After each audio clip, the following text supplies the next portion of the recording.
Hello लोगोफोर नोंथांमोनखौ बड' इनफटेक इउट्यूब चेनेलाव दिनै फिन खेबसेबाव बरायबावनाय जाबाय। दिनै आङो नोंथांमोननि थाखाय मोनसे गोदान भिडिअ लानानै फैनाय जादों आरो दिनैनि बे गोदान भिडिअ जादों टेट रिलेटेड भिडिअ आरो बे भिडिअखौ नायनानै नोंथांमोना ओरैबायदि मोनसे रियेलाइज जागोन जे जायनोखि केन्डिडेट बिथांमोना बर' मिडियामजों फरायनानै फैनाय आरो टेट पास जानाय केन्डिडेटफोर बिथांमोना दिनै बे भिडिअखौ नायनानै ओरैबायदि रियेलाइज जागोन जे आं बर' मिडियाम फरायनानै गोरोन्थि खालामफ्रांखो ना मोजां खालामखो बेखौ नोंथांमोना दिनै रियेलाइज खालामगोन आरो नोंथांमोना बे भिडिअखौ जोबजासे नाय आरो जोबजासे नायखांनानै नोंथांमोना मा सानखो नोंथांनि साननायखौ कमेन्ट सेक्सनाव फोरमायहरबानो जाबाय। स' लोगोफोर नोंथांमोना बेखौ नायदो नैबे जाहैबाय एडभार्टाइजमेन्टआ 2021आव ओंखारनाय मोनसे एडभार्टाइजमेन्ट बेखौ नायदो। बेवहाय टटेल जोंना 9000 प्लास पस्ट ओंखारदोंमोन 9000 प्लास आरो बे 9000 पस्टआव अनलि बर' मिडियामावहाय 106 पस्ट ओंखारदों। बेखौ आं नोंथांमोननो देखायगोन। बे फुल एडभार्टाइजमेन्टनि डिटेल्सखौ नोंथांमोना नायबानो जाबाय। दा एथ' बुरजा पस्टआव अनलि मात्र 106 पस्ट बेसेबां पार्सेन्ट जायो 9000आव नोंथांमोना बेखौ पार्सेन्ट दिहुनबानो जाबाय अब्लानो नोंथांमोना मिथिनो मोनगोन। दा नायदो नोंथांमोना बेवहाय आङो बर' मिडियामनि पस्टखौ देखायदिनि बेसेबां ओंखारदों। बेवहाय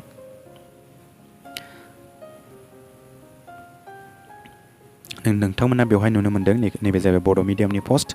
बे जाहैबाय एलपि स्कुलनि थाखाय नोंथांमोना नायदो बेवहाय बरपेटा डिस्ट्रिक्ट डिस्ट्रिक्ट होनाय दंजोबो डिस्ट्रिक्टखौ नायजोबदो नोंथांमोना। बेवहाय बरपेटा डिस्ट्रिक्टआव 13, धेमाजियाव 29, गवालपारायाव 39, गलाघाटआव 3, हाइलाकान्दियाव 0, कामरुप रुरालाव 0, ओमफ्राय नलबारियाव 3, सनितपुराव 4, टटेल 90 पस्ट। बे जाहैबाय एलपि स्कुलनि थाखाय 90 पस्ट अनलि। ओमफ्राय दानिया इउपिनिखौ जों नायदिनि इउपिआव बेसेबां पस्ट ओंखारनाय दङ। नैबे जाहैबाय टेबल नाम्बार 7 बेवहाय इउपिनि पस्ट होनाय दङ नोंथांमोना नायदो। टेबल नाम्बार 7आव बर' मिडियामनि बियो बेवहाय जोंना नायदो बेसेबां पस्ट ओंखारदों 16थाल' पस्ट ओंखारदों आरो बबे डिस्ट्रिक्टआव बेसेबां नायदो नोंथांमोनहा। बरपेटा बायदि डिस्ट्रिक्टआव अनलि मोनसेल', धेमाजि बायदियाव अनलि मोनथामल', गवालपारायाव अनलि 7थाल', कामरुप रुरालाव अनलि मोनसे, नलबारियाव मोननै। नोंथांमोना बेखौ नायबानो बुजिनो मोनगोन जे बर' मिडियामाव मानो एथ'ग्राब पस्ट एसेल' ओंखारदों। दा नोंथांमोना बेखौ नायनो मोनबाय 2021आव बेसेबांथा पस्ट ओंखारदों बर' मिडियामावहाय।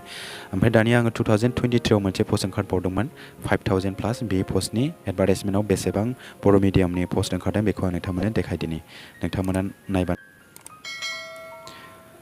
नोंथांमोना नायदो नैबे जाबाय 2023आव ओंखारनाय मोनसे एडभार्टाइजमेन्ट आसाम गभर्नमेन्टनिफ्राय फोसावजानाय। बेवहाय टटेल 5000 प्लास पस्ट दङ 5000 प्लास। दा बे 5000 प्लासआव बर' मिडियामनि पस्टआ अनलि 40थाल' ओंखारदों बेबो एलपि स्कुलनि थाखायल'।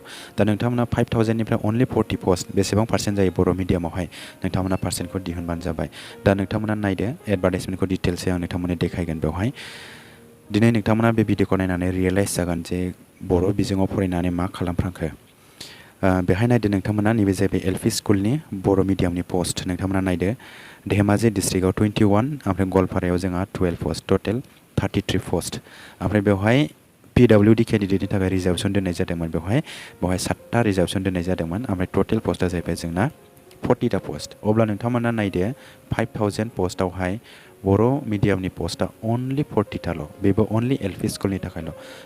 बेनि एडभार्टाइजमेन्टआव 2023नि एडभार्टाइजमेन्टआवथ' इउपि स्कुलनि थाखाय बा आपार प्राइमारिनि थाखाय पस्टआनो गैखाया 0 जोब। अब्ला नोंथांमोना साननानै नायदो आसामाव जोंनि बिटिआरनि बायजोआवहाय बेसेबांथा पस्ट ओंखारो जोंनि बर' मिडियामनि पस्टआ। बिनि उनावहाय आं नोंथांमोननो पस्टखौ देखायखांबाय। दा आङो नोंथांमोननो काट अफआ बेसेबां थांदों 2021नि काट अफआ बेसे आरो 2023नि काट अफआ बेसे, बर' मिडियामनि काट अफआ बेसे आरो एसामिस मिडियामनि काट अफआ बेसे आं बेखौ नोंथांमोननो देखायगोन। आरो जायफोर बर' केन्डिडेट एसटि केन्डिडेट बिथांमोना एसामिस मिडियाम फरायनानै बेसेबां एसेल' काट अफआवनो बिथांमोना साख्रिखौ मोनदों आरो बर' मिडियामाव फरायनाय केन्डिडेटफोरा बुरजा पार्सेन्ट थाब्लाबो बिथांमोना सेलेक्सन जायाखै, दा साख्रिखौ मोनाखै। दा बियो जोबोद दुखुनांथाव। नोंथांमोना दिनै रियेलाइज जागोन। आङो बे भिडिअखौ नोंथांमोननि सिगाङाव लानानै फैनाय जाबाय। सो बন্ধুসকল আজিৰ ভিডিঅ'টো আছে আমাৰ বড়ো মিডিয়ামত পঢ়া কেণ্ডিডেটবিলাকে বড়ো মিডিয়ামৰ বহুত কমখিনি পোষ্ট ওলায়, কিন্তু বড়ো মিডিয়ামৰ কেণ্ডিডেট যিমানকি এছটি কেটেগৰী আছে তেখেতসকলৰ এছামিজ মিডিয়ামত বহুতকেইটা পোষ্ট ওলায়। চ' ইয়াৰ কাৰণে আমাৰ বড়ো মিডিয়ামৰ কেণ্ডিডেটবিলাকে বড়ো মিডিয়াম পঢ়ি ভুল কৰিছে নেকি যে বড়ো মিডিয়ামৰ ইমান অলপখিনি পোষ্ট ওলায়। এতিয়া 9000 পোষ্টত মাত্ৰ 106 পোষ্ট ওলাইছে বড়ো মিডিয়ামৰ আৰু 5000 প্লাছ পোষ্টত মাত্ৰ ওলাইছে 40টা পোষ্ট। ইয়াত ইমান কেণ্ডিডেট আছে বড়ো মিডিয়ামৰ পৰা তেখেতসকলে ইয়াত কেনেকৈ চাকৰিটো পাব।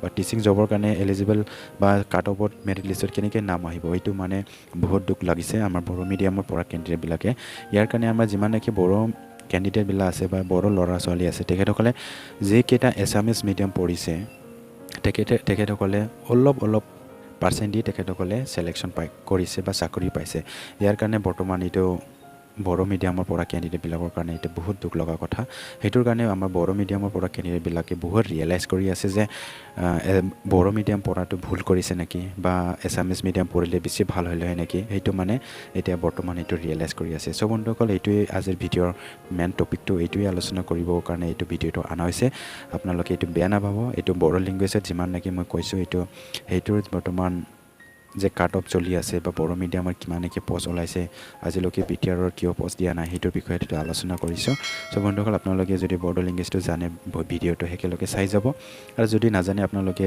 ভিডিঅ'টো লাইক এণ্ড শ্বেয়াৰ কৰি দিব লগতে চেনেলটো ছাবস্ক্ৰাইব কৰি দিব যিকেইটা মই এছামিছ মিডিয়ামত ক'ব লগা টপিকটো থাকিলে মই আপোনালোকক এছামিছ লেংগুৱেজত বুজাই দিম আপোনালোকক स' लोगोफोर दानिया फैदो दानिया आङो नोंथांमोनखौ कार्ड अफखौ देखायदिनि आङो बेवहाय माखासे रेन्डमलि डिस्ट्रिक्टखौ सेलेक्सन खालामनाय जादों बेवहाय गोबां डिस्ट्रिक्ट दङ गासिबो डिस्ट्रिक्टखौ लानानै नोंथांमोननो फोरमायनो थाङोब्ला भिडिअ'आ जोबोद गोलाव जागोन बेखायनो आङो माखासे डिस्ट्रिक्टफोरखौल' लानानै नोंथांमोननो बेवहाय फोरमायनो सानदों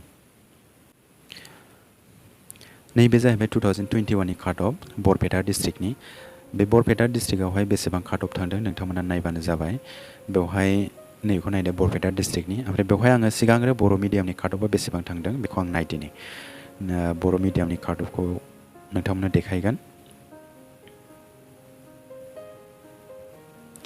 नैबे जाबाय बर' मिडियामनि नोंथांमोना नायदो बर' मिडियामनि पस्टआ अनलि 13टाल' दंमोन बरपेटा डिस्ट्रिक्टआव जोंहा अनलि 13टाल' पस्ट दंमोन गुबुन डिस्ट्रिक्टआव माखासे दंबावोमोन बेखौ आं नोंथांमोननो फोरमायजोबनो हानाय नंला आङो बेवहाय एग्जाम्पल हिसाबै बरपेटा डिस्ट्रिक्टखौ लानानै फैनाय जाबाय 2021 नि कार्ड अफखौ नोंथांमोना नायदो बेवहाय बर' मिडियामनि कार्ड अफआ बेसेबां बेवहाय नोंथांमोना नायदो सिरियाल नाम्बार 1आव पुनम नार्जारिया मोनदों बिनि कार्ड अफआ 228 मोन हाइस्ट कार्ड अफआ बेनि उनावहाय लयेस्ट कार्ड अफआ बेसेबां बेखौबो नोंथांमोना नायदो बेवहाय नायदो नोंथांमोना 208 बरपेटा डिस्ट्रिक्टआव बर' मिडियामनि कार्ड अफआ 208 बेसेबां हाइ नोंथांमोना नायदो ओमफ्राय दानिया नोंथांमोननो देखायगोन जायनाखि केन्डिडेट बर' बिजोङाव फरायाखै खिन्थु बर' सुबुं बिथाङा एसामिस मिडियाम फरायदों नाथाय एसामिस मिडियाम फरायनानै बिथाङा जोबोद एसेल' पार्सेन्टजोंनो बिथाङा दिनैहाय टिचिं मास्टार साख्रिखौ मोननो हादों अब्ला नोंथांमोना नायदो आं बिथांमोननि कार्ड अफखौ देखायगोन एसामिस मिडियामाव फरायनाय जायनाखि बर' सुबुंफोर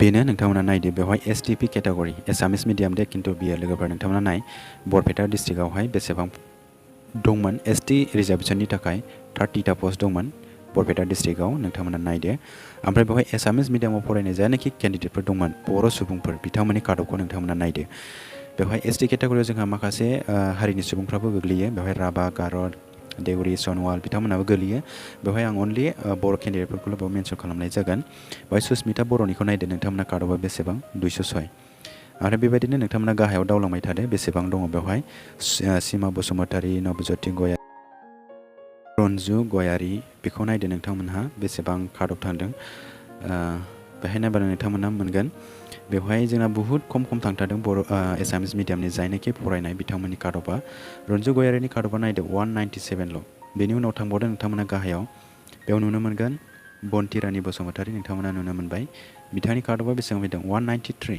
बेनि उनावहाय नायबावदो नोंथांमोना बेवहाय नैबे जुतिका बर'निखौ नायदो जुतिका बर'नि कार्ड अफआ बेसे बेवहाय नायदो नोंथांमोना नुनो मोनदों बेवहाय जुतिका बर' बिथांनि कार्ड अफआ फैदों 191 बेसेबां एसेल' कार्ड अफ नोंथांमोना नुनो मोनबाय आरो बिनि गाहायाव दंबावो नोंथांमोना नायबावदो बेवहाय गाहायाव थांबाय थादो नोंथांमोनहा बेसेबां दङ एसामिस मिडियामाव फरायनाय नैबावहाय नायदो लास्टखौ आं नायदिनि नोंथांमोननि खाथियाव नोंथांमोना नायदो बेवहाय सबिता बर'नि कार्ड अफआ बेसेबां नोंथांमोना नायदो 190 दा बियो एसामिस मिडियाम फरायदों दा अब्ला लोगोफोर नोंथांमोना नायदो बेबायदिनो आसामाव गोबां डिस्ट्रिक्टफोर दंबावो जायनाखि एसामिस मिडियाम स्कुल दङ आरो बेवहाय एसटि रिजार्भेसन थाखायो दा मोनफ्रोमबो डिस्ट्रिक्टआवनो जोंहा एसामिस मिडियामाव एसटि रिजार्भेसन थाखानाय हिसाबै दानिया जोंहा जायनाखि बर' केन्डिडेटफोर बर' बिजोंजों फरायनाय केन्डिडेटफोर दा बिथांमोना जुदि एसामिस मिडियाम फरायजोबनायमोनब्ला अब्ला बिथांमोनाथ' आरामसे साख्रि मोनगौमोन। दिनै एसामिस मिडियामनि एसटि पस्टआ दिनै माखासे डिस्ट्रिक्टआवहाय फिलाबानो जायाखै, गोबां पस्ट लांदां खालि थाबावदों। दा बे हिसाबै जोंनि बर' मिडियामनि पस्टआ जोबोद एसेल'। दा बे हिसाबै जोंनि जायनाखि टेट पास जानानै थानाय केन्डिडेटफोर दङ बर' बिजोंजों फरायनाय, दा बिथांमोनहा रियेलाइज खालामदो गाव बर' मिडियाम फरायनानै दिनै बेसेबां मोजां जाखो आरो एसामिस मिडियाम फरायैया बेसेबां गोरोन्थि जाखो। नोंथांमोना गाव गावनो सानदो। दिनै बैसोर केन्डिडेटफोरा, बैफोर माखासे एसामिस मिडियामाव एपइन्टमेन्ट मोननाय केन्डिडेटफोरा बिथांमोना जुदि बर' मिडियाम फरायनायमोनब्ला बिथांमोना साख्रि मोनगौमोन नामा? मोननाय नङामोन। नोंथांमोना बेखौनो नायदो, सबिता बर'आ साख्रि मोनगौमोन नामा बर' मिडियामाव जुदि फरायनायमोनब्ला? दिनै बिथाङा एसामिस मिडियाम फरायनानै दिनै आरामसे 191% जोंनो एथ' एसेल' मार्कजोंनो दिनै साख्रि मोननो हाबाय। दिनै जोंना बर' मिडियाम फरायनायफोरा 208निफ्रायनो गाहायाव थाङाखै काटअफआ। अब्ला बे 208नि गाहायाव सबिता बर'आ मोनगौमोन नामा? मोननाय नङामोन निस्सय। दा ओंखायनो जायनाखि माखासे केन्डिडेटफोर दङ एसामिस मिडियामाव फरायनाय, दा बिथांमोनहा गावनि जिउखौ दैदेननो थाखाय जायनाखि साख्रिनि गोनांथि बे साख्रिखौ जोबोद गोरलै मोननो हाबाय। दा बिथांमोननि गाव गावनि लाइफखौ दिनै बिथांमोना सिकिउर खालामनो हाबाय। गावनि गथ' गथाय, गावनि बिमा बिफा, गावनि बिदा फंबायफोरखौ जानाखि सहाय खालामनो गोनां दंमोन बेखौ दिनै बिथाङा आरामसे बेखौ सहाय होनो हासिगोन। बिमा बिफाखौ मोनसे मोजां थासारि, मोजां न' बां लुनानै बिथाङा दैदेनलांनो हासिगोन। दा बेखायनो आङो दिनै बे भिडिअखौ लानानै फैनाय जादों जे बर'फोरनि गेजेराव दिनै गोबां माहारियारि आफादफोर दङ। बिथांमोना अनलि बर' बिजोङाव फरायनांगौ, बर' बिजोंनि स्कुलाव फरायब्लासो जोंनि बर' बिजोङा थांनानै थागोन, बे खोथाखौ बुङो। नोंगौ, खोथाया थिगैनो। नाथाय बर' बिजोङाव फरायनानै बर' बिजोंनि फरायसालियावनो जुदि साख्रिखौ मोनाब्ला बा फोरोंगिरिनि थाखाय एपइन्टमेन्टखौ मोनाब्ला, रिक्रुइटमेन्टखौनो होआब्ला जोंनि गभर्नमेन्टआ, अब्ला सोर केन्डिडेटआ बर' बिजोंनि फरायसालियावहाय फरायबावनो? गोबां केन्डिडेटफोर दङ टिचिं लाइनखौ मोजां मोनो आरो माखासे केन्डिडेटफ्रा टिचिं लाइनखौ मोजां मोना। नाथाय बेवहाय जायफोर केन्डिडेटफ्रा टिचिं लाइनखौ मोजां मोनो, दिनै बिथांमोनहा गाव गावनो रियेलाइज खालामदो। दिनै गोबां केन्डिडेटफोर टेट पास जानानै थानाय दङ। आसाम टेट 2021, 2019 आरो बिटिआर स्पेशेल टेट 2023। गोबां केन्डिडेटफोर दङ, रोजा रोजा केन्डिडेटफोर दङ। दिनै बिथांमोना गोदाव सोराव ओरैनो गोग्लैसोनानै दङ, आनएमप्लय जानानै दङ बिथांमोना। बिटिआरनि बायजोआवथ' जोंहा पस्टखौनो दिहुननानै होजाखाया। आरो नाथाय अब्लाबो बिटिआरनि बायजोआवहाय आसाम गभर्नमेन्टआ एसे एनै पस्टब्लाबो होदों। 40टा 106टा पस्टखौथ' होदों एटलिस्ट। खिन्थु जोंना बिटिआराव मा दिनैसिमहालागै 0-0। बियो बेसेबां दुखुनांथाव, नोंथांमोना गाव गावनो सानदो। जोबोद दुखुनांथाव बियो। दिनै गोबां रियेलाइज खालामबाय आङो जे बर' मिडियाम फरायनानै आङो माबा मोनसे गोरोन्थि खालामबाय नामा, बेखौ आंनि गोसोआव बियो सानखांनाय फैबाय थायो। दा नोंथांमोननि गोसोआव माबायदि सानखांनाय फैयो बेखौ आं मिथिया। नोंथांमोना कमेन्ट सेक्सनजों कमेन्ट खालामनानै बुंहरबानो जाबाय। दानिया आङो 2023नि काटअफआ बेसेबां जादों बेखौ आं नोंथांमोननो देखायनि। माखासे मोनसे डिस्ट्रिक्ट, रेन्डमलि मोनसे डिस्ट्रिक्टखौ सेलेक्ट खालामनानै आङो नोंथांमोना भिडिअखौ जोबजासे नायबानो जाबाय। स' लोगोफोर, नोंथांमोना बेखौ नायदो। बे जाहैबाय 2023नि मोनसे काटअफ आरो बे जाबाय गवालपारा डिस्ट्रिक्टनि। गवालपारा डिस्ट्रिक्टआव जोंना बेसेबां काटअफ थांदों बर' मिडियामावहाय नोंथांमोना नायदो। आङो डाइरेक्टलि बर' मिडियामखौ नोंथांमोना देखायगोन। बिनि उनावहाय एसामिस मिडियामनि काटअफआ बेसेबां बेखौ आं नोंथांमोना देखायगोन। नोंथांमोना नायदो बेखौ। बे जाहैबाय बर' मिडियामनि पस्टआव बेसेबां काटअफ थांदों बेखौ नायदो। प्रेमिका बसुमतारिया हाइस्ट मोनदों, गवालपारा डिस्ट्रिक्ट, बेयो 216 थांदों। बेनि उनावहाय लयेस्ट काटअफआ बेसे बेखौ आं नोंथांमोना देखायगोन। लयेस्ट काटअफआ जाहैबाय जोंना 203, गवालपारा डिस्ट्रिक्टआव 2023 मायथाइनि जायनाखि काटअफ बियो। बे जाहैबाय एसटि केटेगरिनि थाखाय। दानिया आं नोंथांमोना देखायगोन एसामिस मिडियामनि काटअफआ बेसेबां थांदों, जायनाखि एससि केटेगरिनि। नोंथांमोना नायदो। नोंथांमोना नुनो मोनबाय बेवहाय एसामिस मिडियामनि जायनाखि एससि केटेगरिनि केन्डिडेट, बिथांमोननि काटअफआ नायदो बेसेबां खम थांदों। जोंना बर' मिडियामनियासो बांसिन, 204सिम थांदों गवालपारा डिस्ट्रिक्टआव। ओमफ्राय एसामिस मिडियामना नायदो 202। अब्ला नोंथांमोना नायदो। आरो बेबायदिनो माखासे डिस्ट्रिक्ट दंबावो। बेफोर डिस्ट्रिक्टफोरखौ नायजोबोबाथ' एसामिस मिडियामाव माखासे 170सिमहालागैनो बिथांमोना मोनदों, जायनाखि एसटि केटेगरिनि केन्डिडेट बिथांमोनहा।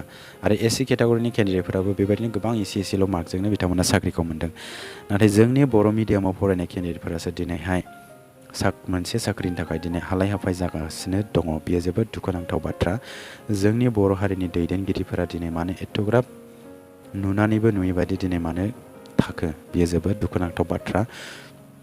दा बेफोरबायदि थासारिखौ नुनानै जायफोर केन्डिडेटफोरा फोरोंगिरि जानो होननानै एथ' थाखा फैसा गारनानै DLED लादों BEd लादों दिनै टेटबो पास जादों गोबां खस्थ'यै फरायनानै, नाथाय जेब्ला रिक्रुइटमेन्टनि सम बे रिक्रुइटमेन्टनि समाव फैनानैसो बिथांमोनहा दिनै बेफोरबायदि जेंनायाव गोग्लैनो गोनां जाबाय। दिनै बिथांमोनहा जोबोद दुखु दाहायाव गोग्लैसोनानै दङ। बिथांमोना दा रियेलाइज खालामदों, आंबो गावखौनो गाव रियेलाइज खालामदों। 2021 आवहाय टेट पास जादों आं आसाम टेट, आरोहाय 2023 आवहाय स्पेशल टेट पास जाबाय बर्ड साइड। दिनैसिम साख्रि मोननो हायाखै मोनसे साख्रिनि थाखाय। दिनै आङो जुदि एसामिस मिडियाम फरायनायमोनब्ला दिनैहाय खुन लाखावनो साख्रिखौ मोनलांसिगौमोन। आङो दा गावखौनो गाव रियेलाइज खालामो, आङो बर' बिजों फरायनानै बर' मिडियाम फरायनानै आङो गावखौनो गाव गोरोन्थि खालामफ्रांबाय नामा होननानै आं गावखौनो गाव रियेलाइज जायो। दा नोंथांमोना माबायदि गावखौनो गाव रियेलाइज खालामो आं नोंथांमोननि साननायखौ आं मिथिया। नोंथांमोना गाव गावनि साननायखौ कमेन्ट सेक्सनाव हरबानो जाबाय लोगोफोर। बेखायनो आङो गावखौनो गाव जोबोद माने साननानै लायो जे आं गावखौनो गाव एखम्बा दुखु जायो जे आङो माने दिनैहाय बेबायदि खालामफ्रांखो। आङो उन्दैनिफ्राय जुदि एसामिस मिडियाम फरायनायमोनब्ला दिनै आङो मोनसे साख्रिनि थाखाय बेबायदि एथ'ग्राब हालाय हाफाय जानांनाय नङामोन। दिनै गोबां केन्डिडेटफोरनि न'खरानो गोबां गोरिब थाखोनिफ्राय फैनाय। टेटआव जेसेबांनाखि केन्डिडेटफोर जादों बांसिनानो मेक्सिमाम गरिब न'खरनिफ्राय बिलं खालामो, गरिब केटागरिनिफ्राय। दा बिथांमोनहा मोनसे साख्रिनि थाखाय गोबां खस्थ' खालामनानै दिनैहाय फरायबोदों। दा दिनै जब मोननो थाखायसो दिनै एथ'ग्राब खस्थ' जानांबाय, बियो जोबोद दुखुनांथाव बाथ्रा। जोंनि बिटिआरआव जुदि दाहालागै जुदि पस्टखौ रिक्रुइटमेन्ट होनायमोनब्ला बिटिआरआवहाय हयथ' एथ'ग्राब जोङो हालाय हाफाय जानांनाय नङामोन। बेनोसै लोगोफोर दिनैनि जानाखि भिडिअनि टपिकआ आरो भिडिअनि सावरायनो गोनां आयदाया। लोगोफोर नोंथांमोना दिनै बे भिडिअखौ नायनानै माबायदि मोनखो नोंथांमोना कमेन्ट सेक्सनजों हरबानो जाबाय। आरो नोंथांमोना जुदि बे भिडिअखौ मोजां मोनदोंब्ला लाइक आरो शेयार खालामनानै होबानो जाबाय। लोगोसे भिडिअ गोदानै फैदोंब्ला नोंथांमोना भिडिअखौ शेयार खालामनानै होबानो जाबाय। लोगोसे चेनेलखौबो साबस्क्राइब खालामनानै होबानो जाबाय। बेबायदिनो आं नोंथांमोननो गोदान गोदान भिडिअ लानानै होफैबाय थागोन। स' लोगोफोर नोंथांमोना भिडिअखौ नायनानै माबायदि मोनखो कमेन्ट सेक्सनाव कमेन्ट खालामहरदो। स' लोगोफोर भिडिअआ एसेनोसै, गोजोन्थों, थेंक इउ।